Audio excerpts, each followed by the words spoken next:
Assalamualaikum warahmatullahi wabarakatuh. Berjumpa kembali dengan pembelajaran IPA kelas 8 semester kedua. Pada kesempatan kali ini, kita akan mempelajari tentang sistem ekskresi manusia. Pada pertemuan kali ini, kita akan membahas tentang struktur dan fungsi sistem ekskresi pada manusia. Namun, pada bagian pertama ini, kita hanya akan membahas tentang ginjal.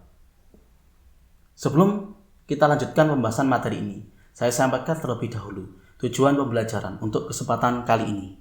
Setelah mempelajari materi ini, peserta didik diharapkan dapat yang pertama, menyebutkan organ-organ penyusun sistem ekskresi pada manusia. Yang kedua, mendeskripsikan fungsi sistem ekskresi. Yang ketiga, menganalisis keterkaitan antara struktur dan fungsi pada organ ginjal. Ini adalah kompetensi yang harus kalian kuasai setelah mempelajari materi pada hari ini. Proses pengeluaran dalam tubuh manusia kita bedakan ada 3 macam. Yang pertama adalah ekskresi, yakni proses pengeluaran zat-zat sisa metabolisme yang tidak diperlukan oleh tubuh. Pengeluaran yang kedua adalah sekresi, yaitu proses pengeluaran getah oleh kelenjar yang berguna bagi tubuh, misalnya hormon atau enzim. Yang ketiga adalah defekasi, yakni proses pengeluaran sisa-sisa pencernaan berupa tinja atau feses yang dikeluarkan melalui anus. Pada kesempatan kali ini, kita hanya mempelajari tentang ekskresi saja. Mengapa tubuh menghasilkan zat sisa? Sebelumnya, kita telah membahas tentang sistem pernapasan pada manusia. Masih ingatkah kamu? Untuk apa oksigen yang kita hirup? Ya, oksigen yang kita hirup saat bernapas akan digunakan untuk respirasi dan menghasilkan energi. Dalam proses menghasilkan energi inilah zat sisa tersebut dihasilkan. Zat-zat sisa metabolisme harus dikeluarkan dari tubuh, karena apabila menumpuk dalam tubuh akan menimbulkan penyakit, bahkan dapat menyebabkan kematian. Agar kamu dapat memahami jalur terbentuknya zat sisa dan bagian yang berperan dalam mengeluarkan zat sisa tersebut, perhatikan gambar berikut. Seluruh sel penyusun tubuh melakukan proses respirasi seluler untuk mendapatkan energi dalam rangka melangsungkan kehidupannya. Proses respirasi seluler menghasilkan zat sisa berupa air dan karbon dioksida. Di dalam hati, protein yang telah usang dipecah dan dihasilkan urea. Asam nukleat dipecah dan dihasilkan asam urat. Serta hemoglobin yang telah usang dipecah sehingga dihasilkan bilirubin. Urea, asam urat, bilirubin, dan air dapat dikeluarkan melalui ginjal dalam bentuk urin. Selain dikeluarkan melalui ginjal, air dapat dikeluarkan melalui kulit dalam bentuk keringat. Karbon dioksida dikeluarkan melalui paru-paru dalam bentuk udara pernapasan. Jadi berdasarkan gambar yang telah kita bahas, maka organ ekskresi pada manusia terdiri dari yang pertama adalah ginjal. Fungsi dari ginjal adalah menyaring darah yang mengandung zat sisa metabolisme dari sel di seluruh tubuh. Yang kedua adalah kulit yang berfungsi membentukkan dan pengeluaran keringat. Yang ketiga adalah paru-paru yang berfungsi mengekskresikan udara pernapasan yang mengandung karbon dioksida dan air. Yang keempat, hati yang berfungsi mengekskresikan zat warna empedu yang disebut dengan bilirubin. Ginjal terletak di kanan dan kiri tulang pinggang, yaitu di dalam rongga perut pada dinding tubuh bagian belakang atau dorsal. Perhatikan gambar A. Ginjal sebelah kiri letaknya lebih tinggi daripada ginjal sebelah kanan. Ginjal memiliki bentuk seperti biji kacang merah. Perhatikan gambar B.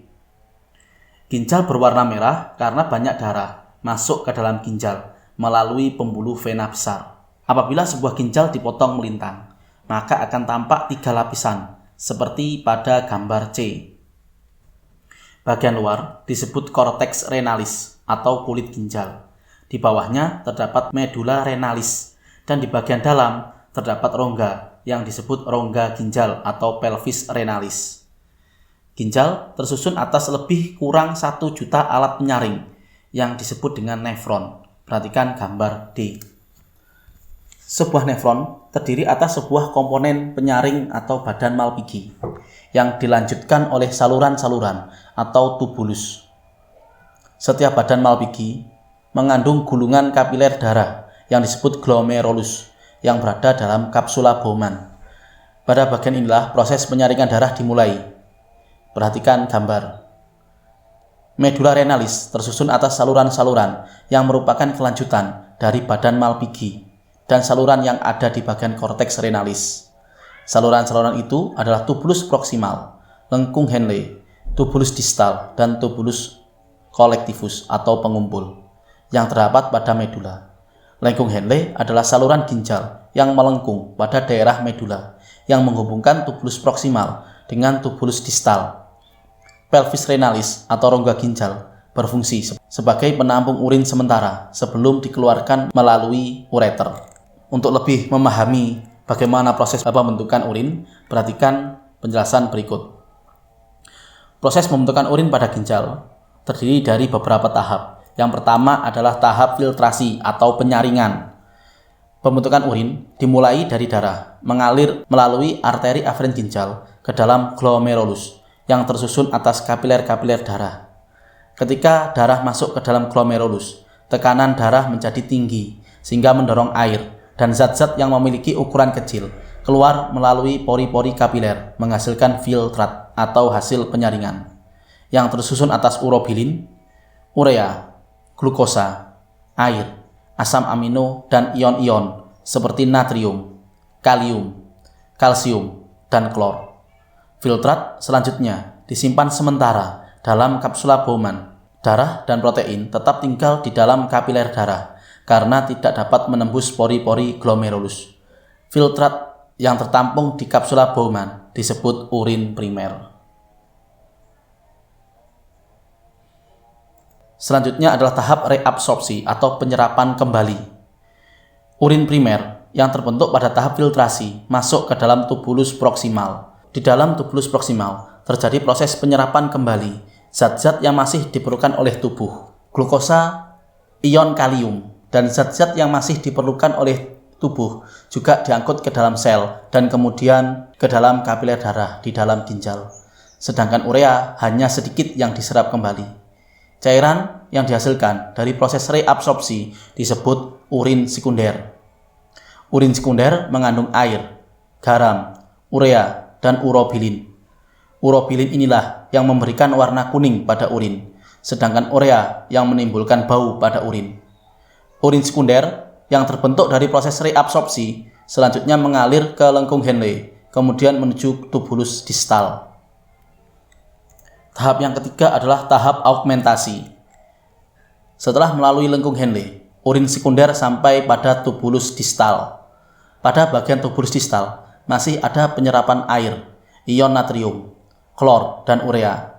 Pada tubulus distal terjadi proses augmentasi, yaitu pengeluaran zat-zat yang tidak diperlukan tubuh ke dalam urin sekunder.